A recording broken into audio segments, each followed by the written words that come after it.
तो कल UFC 294 की प्रेस कॉन्फ्रेंस हुई, जो टू बी ऑनेस्ट एक गुड प्रेस कॉन्फ्रेंस थी और जितना मैंने एक्सपेक्ट किया उससे तो काफी बेटर थी। मुझे ऐसे लगा कि इस प्रेस कॉन्फ्रेंस में कोई भी बैक एंड फोर्थ नहीं जाने वाला, कोई भी ट्रैश टॉक नहीं करेगा, जिधर ये प्रेस कॉन्फ्रेंस बेसिक क्वेश्चंस का आंसर देने वाली रह जाएगी। बट एक्चुअली में ऐसा नहीं हुआ और ये प्रेस कॉन्फ्रेंस काफी डिसेंट थी। अब आई नो कि सारे लोग किसकी वेट कर रहे हैं, तो इस प्रेस कॉन्फ्रेंस में इंडियन जर्नलिस्ट भी था जिसने डैना वाइट से अंशुल जुबली और इंडिया के बारे में क्वेश्चंस पूछे, बट उसको अंशुल जुबली को और इंडिया को कंटिन्यूसली बू किया गया। तो इस पूरी प्रेस कॉन्फ्रेंस में उसकी भी बात करेंगे, बट ऑर्डर वाइज बात करें तो सबसे पहले इस्लाम महाचेव ने स्टार्टिंग में कहा कि अब इस रीमैच में सारे लोग उसके साथ हैं, यानी कि वो अब एनिमी टेरिटरी में नहीं है और अब उसके पास एक होम एडवांटेज है। तो जैसे ही इस्लाम महाचेव इसके बारे में बात कर रहा था, अलेक्जेंडर वोल्कानोव्स्की ने उसे बीच में टोका और ये कहा कि इस्लाम महाचेव को इस पूरी फाइट में सिर्फ एडवांटेजेस देखनी है, वेयरएज उसे इस फाइट में सिर्फ अपने हैंड्स की जरूरत है। जिसका इस्लाम महाचेव ने रिप्लाई दिया कि वो जानता है कि अलेक्जेंडर वोल्कानोव्स्की सिर्फ मनी पर रिलाय करता है और उसे इस फाइट से सिर्फ मनी चाहिए। इस फाइट में अलेक्जेंडर लाइन पर कुछ भी नहीं डाल रहा, वेयरएज उसकी बात आती है तो वो सब कुछ रिस्क कर रहा है। वो अपनी लाइटवेट डिवीजन बेल्ट और अपनी विन स्ट्रीक को लाइन पर लगा रहा है। इसके बाद इस्लाम महाचेव ने यह कहा कि जब तक वो लाइटवेट चैंपियन है, अलेक्जेंडर वोल्कानोव्स्की इस डिवीजन का चैंपियन नहीं बन पाएगा।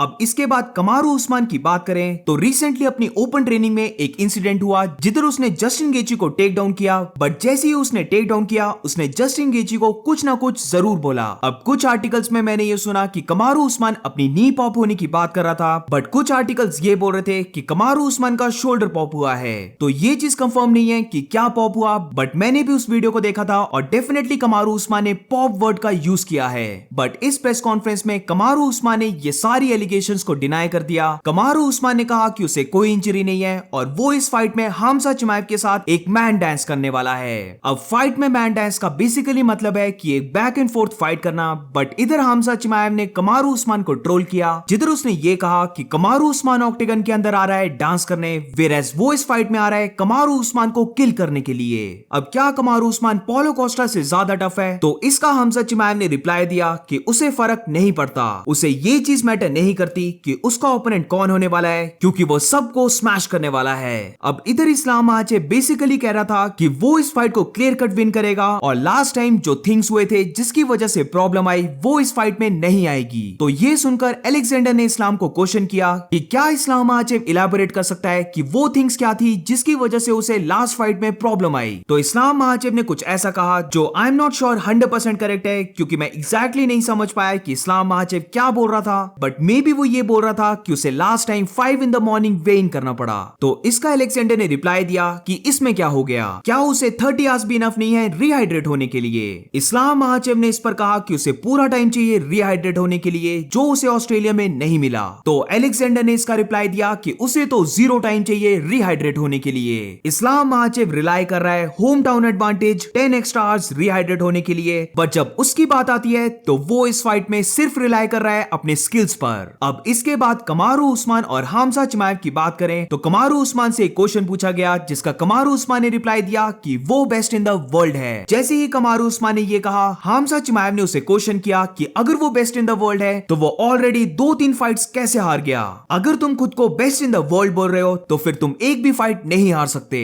तो इसका रिप्लाई देते हुए कमारू उस्मान ने ये कहा कि वो सब ह्यूमंस हैं जिधर हार हो जाती है और वो इस फाइट में हमजा चिमाएव को यही टीच करेगा। इसका रिप्लाई हमजा चिमाएव ने दिया कि कमारू उस्मान उसे कुछ भी टीच नहीं कर सकता, वो अब ओल्ड हो चुका है और प्रोबेबली अब उसे किसी जिम का कोच बन जाना चाहिए। हमजा चिमाएव के रिप्लाईज बहुत इंसेन थे, बट प्रॉब्लम इधर ये आ रही थी कि जो भी हमजा चिमाएव बोल रहा था वो या तो फिर कमारू उस्मान को सुनाई नहीं दे रहा था या फिर लैंग्वेज बैरियर की वजह से कमारू उस्मान को वो वर्ड समझ नहीं आ रहे थे। अब इसी के बीच में एक रिपोर्टर ने पोलो कोस्टा की बात भी की और जैसे ही उसने पोलो कोस्टा का नाम रखा, हमजा चिमाएव ने ये कहा कि कोई भी उसकी बात नहीं करना चाहता और वो एक कावर्ड है जो इस फाइट से रन अवे कर गया। बट डैना वाइट ने उधर हमजा चिमाएव को करेक्ट किया और सबको ये रिवील किया कि बेशक पोलो कोस्टा के साथ डील करना पेन इन द एस है, बट इस बार पोलो कोस्टा जेन्युइनली इंजर्ड हो गया था। पोलो कोस्टा की वो एल्बो इंजरी बहुत सीरियस है और उसे इमीडिएटली मल्टीपल सर्जरीज करवाने पड़ गई। अब इसके बाद एक पार्ट आता है जिसकी वजह से बिलाल मोहम्मद का फिर से कटने वाला है। तो इस्लाम महाचेव से ये पूछा गया कि वेल्टरवेट डिवीजन में बिलाल मोहम्मद जो उसका फ्रेंड है, उसका ट्रेनिंग पार्टनर भी है और उन दोनों का रिलीजन भी सेम है, तो क्या इस्लाम महाचेव अपने से पहले अपने ब्रदर बिलाल मोहम्मद मोहम्मद को अपॉर्चुनिटी दे देगा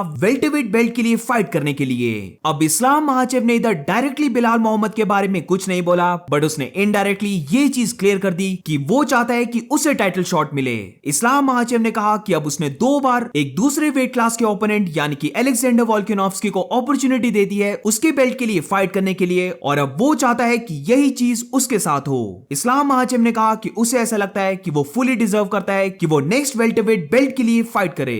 बेचारे बिलाल मोहम्मद की कोई केयर नहीं करता।